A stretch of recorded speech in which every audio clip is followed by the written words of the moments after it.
So, Pam, if we were having this conversation today over a beverage, where in the world would that be? You can pick anywhere you like. Paint the picture of what that place would look like. Well, first it would be outside. So we'd need to be somewhere where the weather was good, preferably here in Florida in the wintertime or maybe even Michigan in the summer. But I like to be outside, whether it's around a campfire or sitting on a lanai or on a patio, drinking an IPA, and I would be in heaven. I love it. I could go for an IPA either at a campfire, on a patio. Those all sound great. It's late spring here in the northern Midwest where you spent a lot of time, so you know it's not really spring yet up here. Right. We're still fighting through the latest snowstorm, but I like the vibe. And in true campfire storytelling fashion, we want to get to know you today. And you know, one of the first questions when I look at your background, you spent around 20 years working at Pigeon and Cray in Michigan in the automotive industry. I should say Pigeon and Cray. I think I mispronounced that. It's actually Clay. Pigeon and Clay. Pigeon and Clay. Wow, boy, all my notes are all my. Pigeon and Clay. But it definitely is in the automotive industry, and it is in Michigan. Well, in that case, Pam, the first edit of this episode is on me. So Pigeon and Clay in the automotive industry. And I'd be curious, can you tell us about that experience and what made this particular company stand out to you? Sure. So I'll lead you up to Pigeon and Clay. I worked my way through college. I worked a number of different jobs, and I was actually working in the steel industry and over on the lakeshore in Michigan. And one of my steel salesmen called on Pigeon and Clay and knew that it was a great company. And he said, hey, if you're looking for a long-term good company, I would recommend that you apply for the position that's open at Pigeon and Clay. So I did. They are also in the steel industry. So I actually was hired to be a steel buyer and ended up spending the next 20 years of my career there working for a wonderful privately held company. It was owned by the Clay family and still is. Worked my way from being a buyer when I started to being the corporate director of supply chain when I left in 2016. But just a fabulous company and a fabulous ownership group to work for.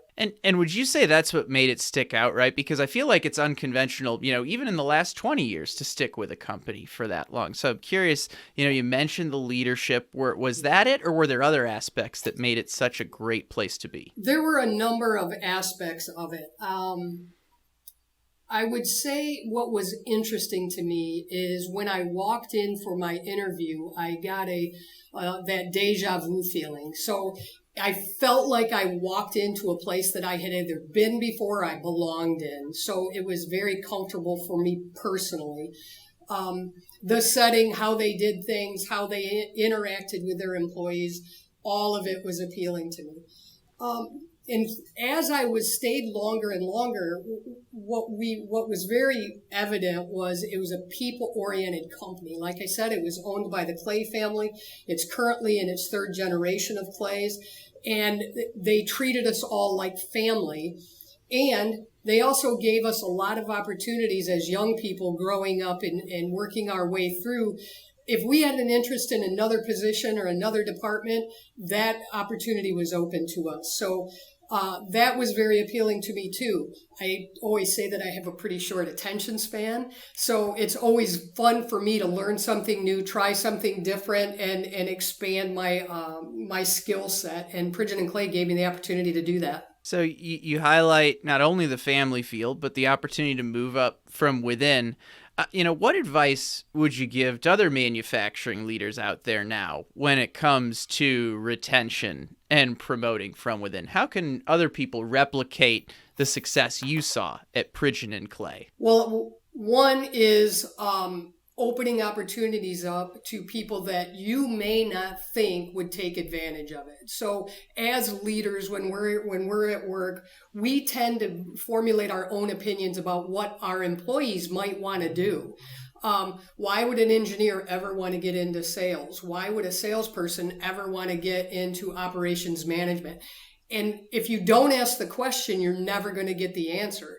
And sometimes it takes asking the employee if they would be interested in something new rather than waiting for them to come forward, because they may actually not have thought of it either. So to others in the manufacturing world or in the business world, I would say be flexible, be creative in your thoughts, and take advantage of the creativity and the level of curiosity that your employees might have. Another question that just popped into mind from that is, I think it's really important that you brought up the fact that don't wait for them. Sometimes you as the leader need to take the initiative. When is that time right? Or when do you sense like, oh, so and so is great in engineering, they might be great in sales? When is the right time to have that conversation? Well, we have our scheduled times that we meet with our employees, and that's one-on-ones or during the review cycle. And I would say always asking during those times.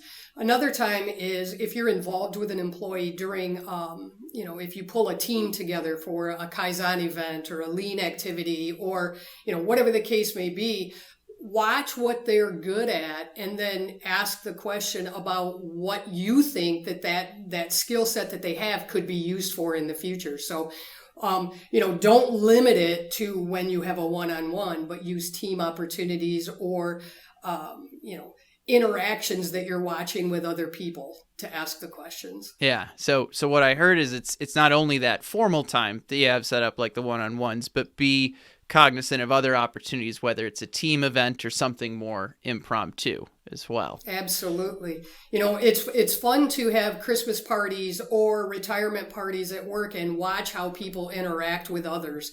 And you can pick up a lot about what skills they might have or what they might be able to do in their future by just sitting back and watching. I'm curious, and this doesn't need to be like an exact science or an exact number, but how much of, when you've looked at other people and helped them move into the next role, how much of it is that a role that person sensed they wanted to get into versus maybe you have the intuition, it's like, oh, I need to start gently nudging this person to this role because I see it could really play to their strengths, but maybe they don't realize it yet. I think the majority of the time people go in the direction that they already feel that they may be interested in. One, it's safer.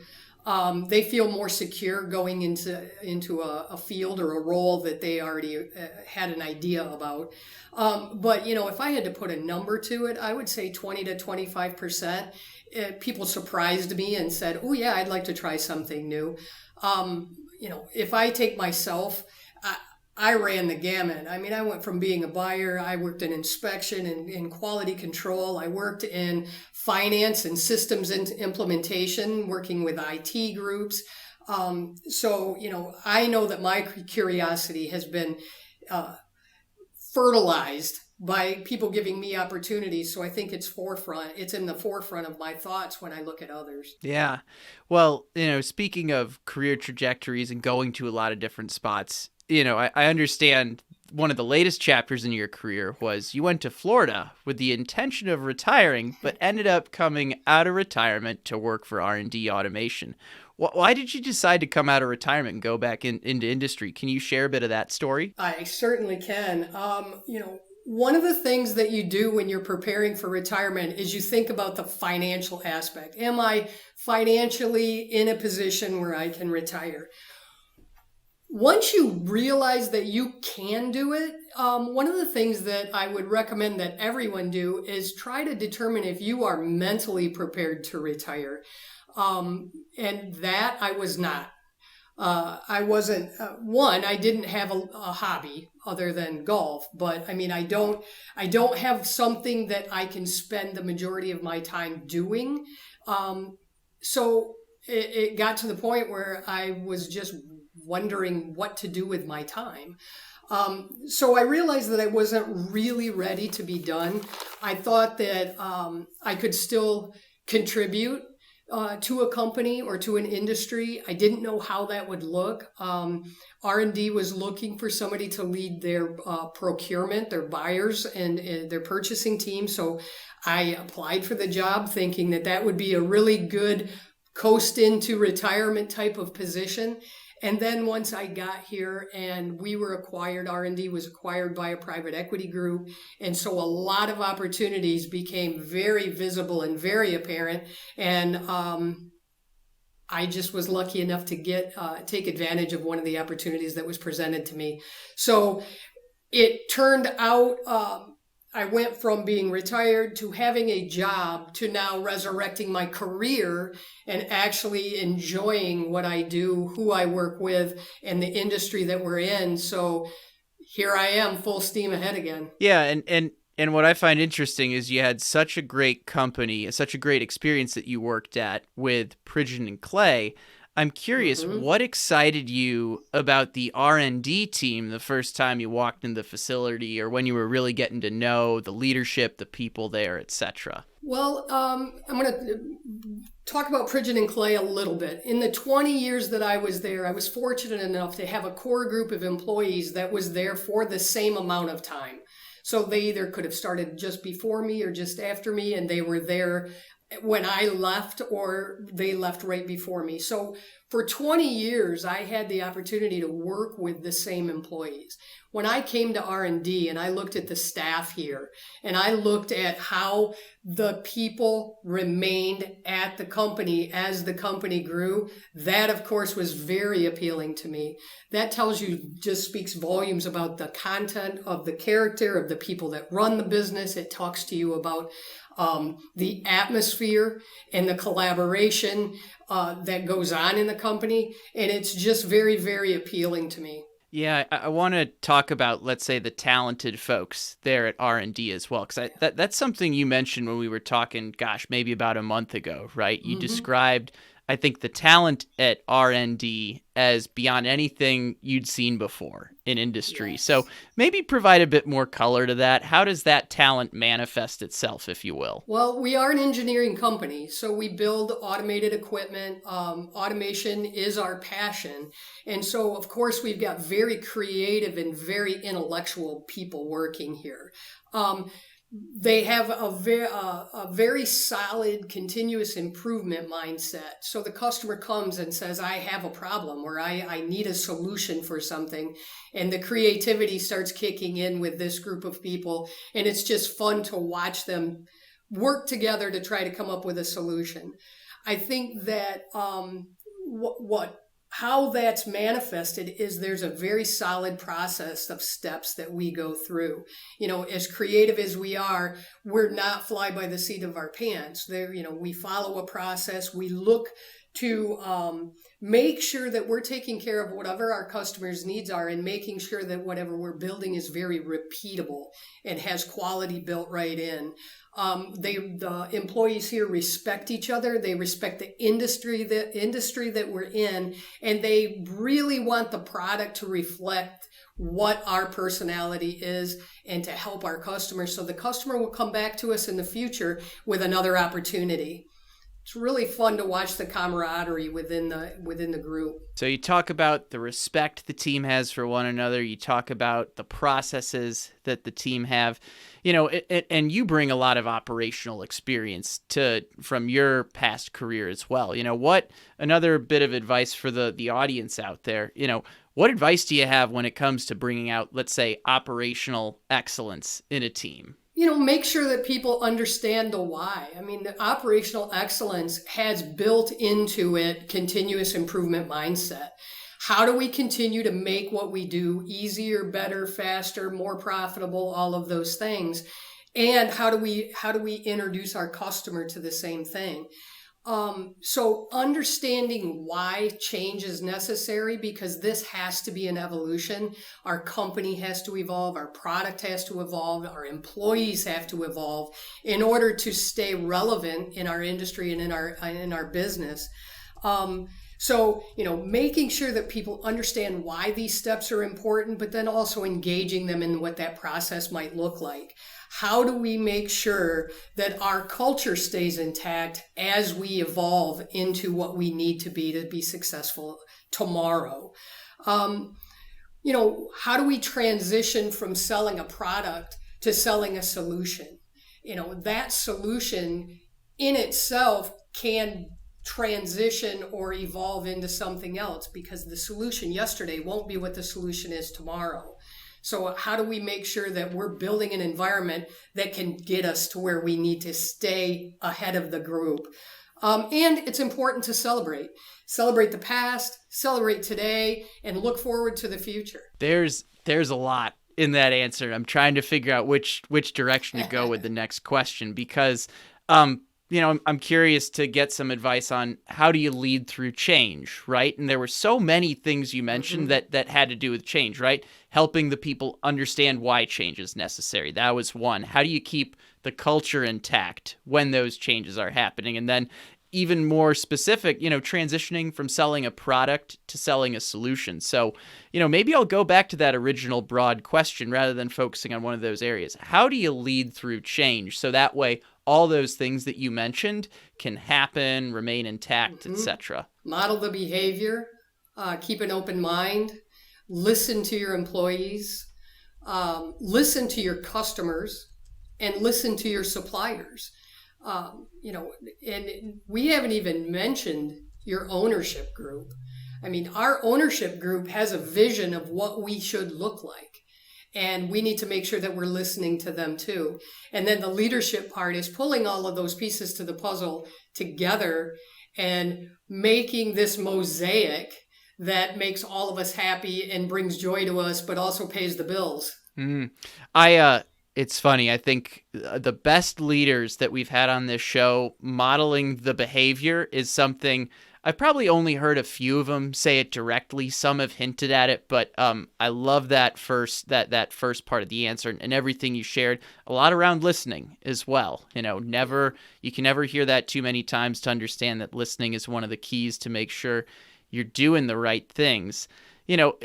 On the subject of change, every leader has their own style and strengths. There are clearly a lot of different changes going on at R&D right now, and you're part of those changes. So what advice do you have for manufacturing leaders about leveraging their own style and strengths to guide a company into the future? Well, I'm going to say I definitely try to use my ears and my mouth in the ratio that they were given to me. 2 ears, 1 mouth. Listen at least twice as much as what you talk. And also key to that is making sure that we create a collaborative environment. We've got some extremely intelligent people here. We've got people with really good ideas. And so painting the picture of where we need to go, whether it's from the ownership group or from my leadership, and this is what we want the vision to look like. How we get there revolves around the team. The team can have a say in the road or the path that we take to get there. I get to point out the destination. They get to help plan the trip. I like that. I'd love to put this in like the context of R&D a little bit, right? Where we're talking about getting to the future, right? Mm-hmm. We've talked a little bit about the strengths and the baseline of R&D when you came through the door. Can you share a bit about the story of where things have been really strong and then some of the areas you've been building up to provide, a successful pathway for R&D in the future? Sure. One of the things that, R&D as an engineering company has been very successful and very, very good at building automated equipment for our customers, okay, whether it's assembly or inspection or packaging or whatever the case may be. One of the things that we have realized is that we were very fortunate with customers coming back to us. So if we would build it, they would come. And what we've realized as we try to grow and make this company bigger and integrate more with Automation, which is a sister company, or Panel Tech, which is a sister company, as we try to build out this model that we're trying to envision and trying to create, we need to do more outside of just building equipment. So what other automation solutions can we provide? So rather than, as I said earlier, selling a machine, we're trying to sell solutions. We go into a customer proactively, rather than waiting for them to come to us, go into these other customers that we feel like we can help, not just offer a machine solution, but offer robotic solutions or vision or panel building, electrical panel building, which is one of our sister company's core competency. Or, hey, our sister company is a distribution company, so they can sell you the products that you need to do your job. So, as we open up that vision from just one product offering to many, and from one company by itself, standalone, into a family of companies, it's opening up a whole lot of opportunities for us. So that brings up another question. It's like, how do you prioritize all the opportunities that might be there? And I think you can have a really unique perspective on this, because the family of companies that R&D is a part of is pretty vast, right? Mm-hmm. There are a lot of areas you could have doubled down on. You really highlighted solution selling, mixing in visions, going beyond just like selling a machine to selling a solution. So, how do you prioritize, hey, this is the area where we're going to double down versus all the other ones that could be a good pick, but maybe aren't the pick that you chose to go with? From an R&D perspective, so I'm not talking about sister companies right now, I'm just talking about R&D. We are focused and we are prioritizing assembly, robotics, vision, those types of activities. And because that's what our core competency is. If we have a customer that also says, I need an electrical panel or I need component sales, I can shift their attention over to Automation or Panel Tech and put them in contact with the right people over there to help them with that. So it's not something that we have to do internally all on our own. We've got the resources outside of R&D that can help do that. And so we don't have to necessarily manage that extra auxiliary stuff. We have experts to do that. Within our own company, what we're trying to do is make sure that we're spending our time giving our customer the solution that they want. So our priority is, what does the customer want? If the customer wants a robot, that's a priority. If they want a machine, that's the priority. If they want a vision system, that's the priority. If they want spare parts and service to come in and help them with a piece of equipment that they already have, that's the priority. And we've got the right team in place to support all of those R&D offerings. And one thing that really stuck out in that answer was you prioritize your core competency, right? And you're in a unique position to do that because you can stay within the wheelhouse of the things you're really good at, and where other automation companies might need to go to like a partner per se, right? You can actually bring that to like a sister company that still falls within the overall umbrella of companies. So I think that's something that's really unique about what you're doing. As we get kind of towards the end of our conversation, I have to ask, what excites you the most about the future and the trajectory of R&D automation? That's a great question. I'm excited about the collaboration that we are building between our companies and within. I mean, I really enjoy the people that I work with, and it's fun. And it's enlightening to watch light bulbs go off and creative ideas come out and solutions be put into place. I'm very fortunate that I've caught lightning in a bottle twice with two major companies that I've worked with, both Pridgeon and Clay in the past and with R&D right now, and the R&D sister companies also are going to fall into that. But I feel very fortunate that I have been able to work with a core group of employees like this, and that really, really keep each other going, have a good time. We enjoy each other's company. We collaborate together.